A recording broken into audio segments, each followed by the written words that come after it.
Bienvenue pour cette exploration des sources.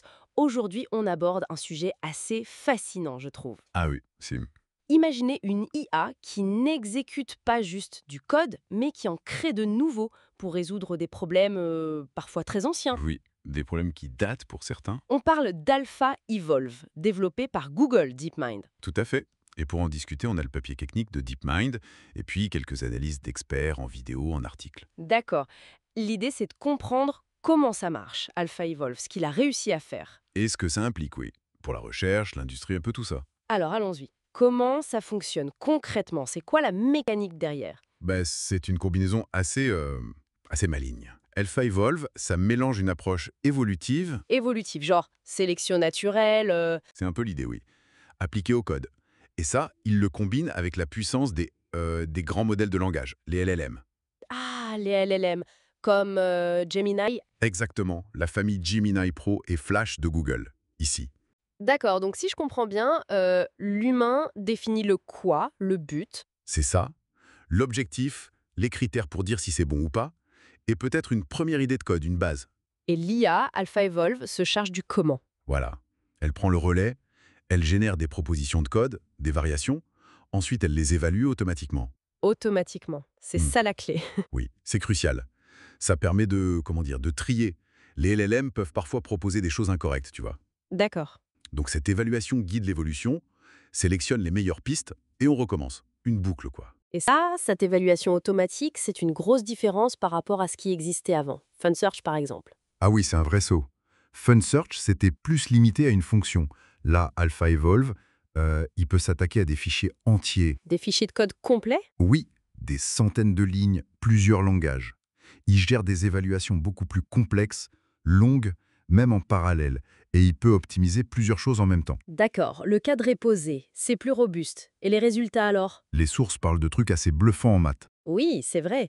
Ils l'ont testé sur plus de 50 problèmes ouverts en maths analyse, combinatoire, géométrie. Et alors? Mais dans 75% des cas, il a retrouvé les meilleures solutions qu'on connaissait déjà.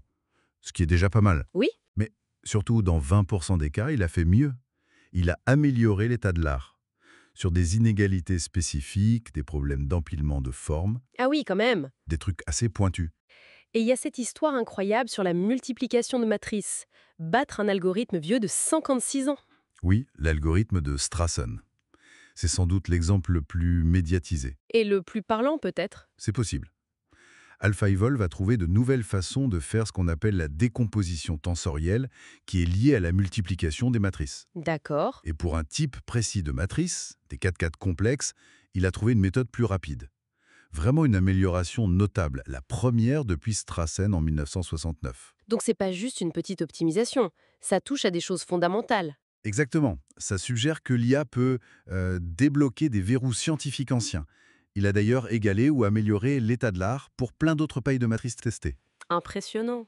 Et en dehors des maths pures, j'imagine que ça a des applications plus terre à terre, chez Google par exemple. Absolument. L'impact est aussi très concret industriel. Par exemple, pour organiser les tâches dans leur data center géant, le système Borg, Oui.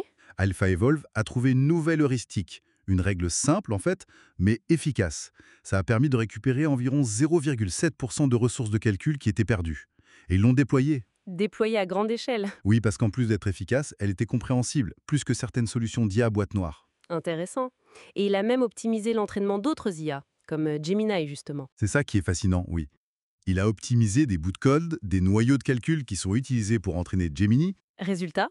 une accélération de 23% sur ces calculs spécifiques et environ 1% de gain sur le temps total d'entraînement de Gemini.